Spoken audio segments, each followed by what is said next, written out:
Hey guys, this is Kingelffe, and today I'm going to show you how to build the villager breeder you see behind me, and I'm also going to do my best to explain how it works and why it works. Alright, so let's get started.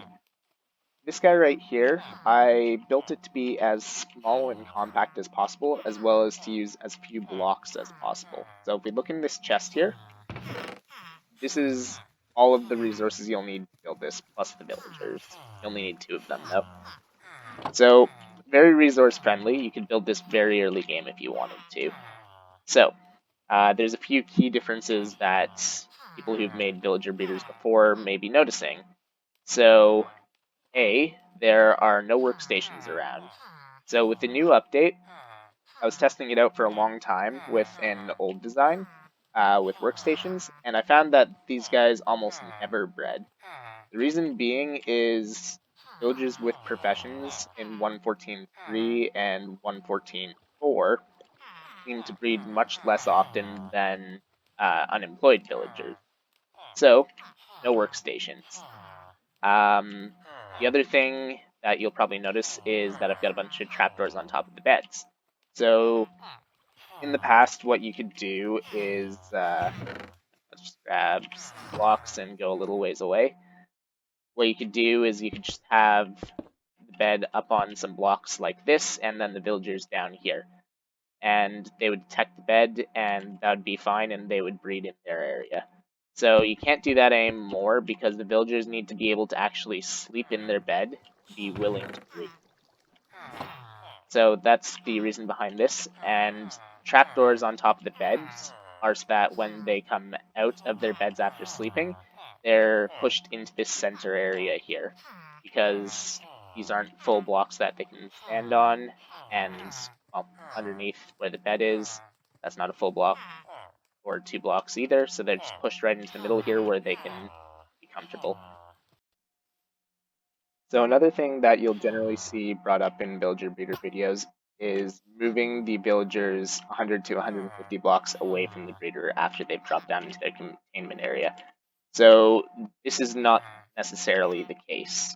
So if the villagers are at about the same Y level, you will have to move them 64 blocks away from your breeder because that's how the village will search in a 64 block radius from your center point. Your center point is just the first bed in your village, so whatever you place down first and the villager detected. So if you're at the same Y coordinate, that's the case. However, if you build a containment chamber like I have here, the way villages take a census on whether or not they have room to breed is they look in that 64 radius as well as in a 5 block high area from the center point. So you'll see that I have this laid out here. This black block here is at the same height as my beds, and then 2 blocks higher and 2 blocks lower. That's where it'll search. And if the total population is not filled, all it's finding right now is these 2 villagers, but I have 4 beds here, so these guys are allowed to breed. So there is actually a command that you can use to find this information. So if you look at these guys here and you type /data get and then entity, you'll see the one above my name here is just kind of a random set of numbers and letters. That's actually the guy that I'm pointing at right now. So if you select him and then type brain, you'll get all the information on him. So you'll see here that he has a home point of this coordinate here. So that'll be one of these 4 beds in the square here. And also if he had a workstation, it would show his workstation and the last time he worked as well. So if you look at these guys down here, I don't know if it's in a day-night cycle yet or not, but data get entity. Man, he moved. Do that. There we go. Oh, there we go. And then brain. We'll see that he has no memory, so he has not detected one of the beds up here. So they're free for new breeding. So once these guys breed and villager drops down into the containment area here, there is a chance that on the way down they'll detect one of these beds here. So let's say that that guy there, he detected one of these beds on the way down. So now there's 3 villagers in the area, and we can only breed one more time. And let's say that guy got bred afterwards, and he dropped down in there as well and detected the other bed. Now we're at a full village. So the way that you fix that is you just wait. So if we go times at night, these guys are going to go to bed. Sometimes they slip out of their beds and they have to jump back in because of trapdoors. But because these guys can't pathfind to their beds, they're instantly going to lose these beds as their homes. And these beds become available for breeding again. You're back down to 2 villagers. So times that day, and these guys are able to start breeding again. So the other thing is you do need about a 5-minute gap in between breeding, so you can't just spam times that days, times that night to get more villagers. You do have to wait about 5 minutes between their breeding cycles. And the other thing is you are going to need 12 of either carrots or potatoes or beets in their inventory, or 3 bread for them to be willing to breed. So, if we look at this here, I'm going to show you the breeding times. So, we go times at 1, we'll look at where the clock is now. That's when villagers will start being able to breed.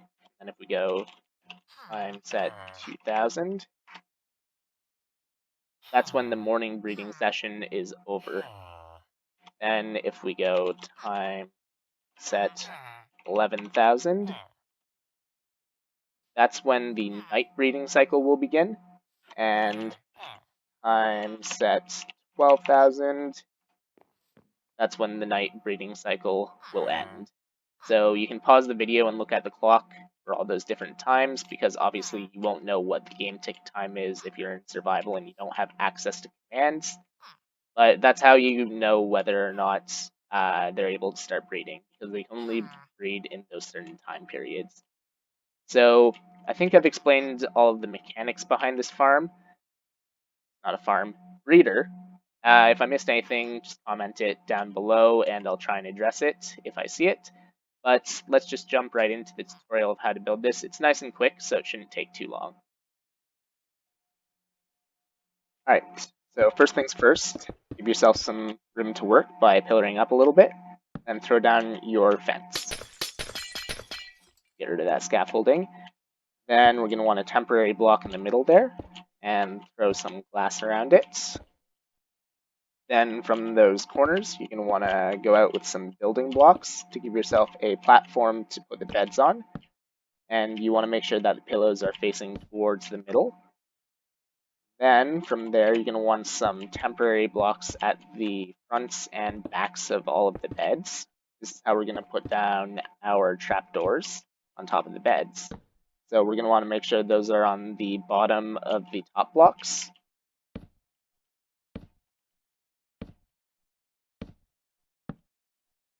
Then we can get rid of those temps. Cool. So now we're going to want a temp block in the middle there. And we're going to throw down some trapdoors on the bottom of that temp block. This is what's going to hold the villagers in place so that they can't wander at the sides or anything like that. Then we're going to go 1 block higher. And we're just going to finish off this pattern here with the top. And we can get rid of those temp blocks there. Then, after that, you just have to make your drop chamber. So you want to make sure that the wall starts at least 2 blocks underneath that fence gate. And then you don't need a big area for the drops. I usually just go 3 by 3. Calling baby villagers drops. Cool. And then Usually go about 2 or 3 deep. That way when they're jumping up and down, they can't accidentally detect a bed. And I can't place blocks for my life today. So I'm just going to take it a little slow. There we go. And then throw in a floor here.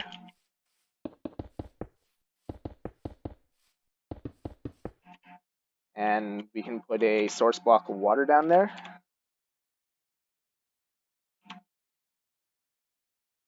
That way, when the villagers drop down, they don't take any damage. And I'm going to plop some villagers in the middle here. Not opening the trap doors. He just went straight into bed, and he just went straight into bed, which means that this is working perfectly. And then we go times that day. Those guys should both go into the middle. And if we throw them some food, throw them a couple stacks of carrots here.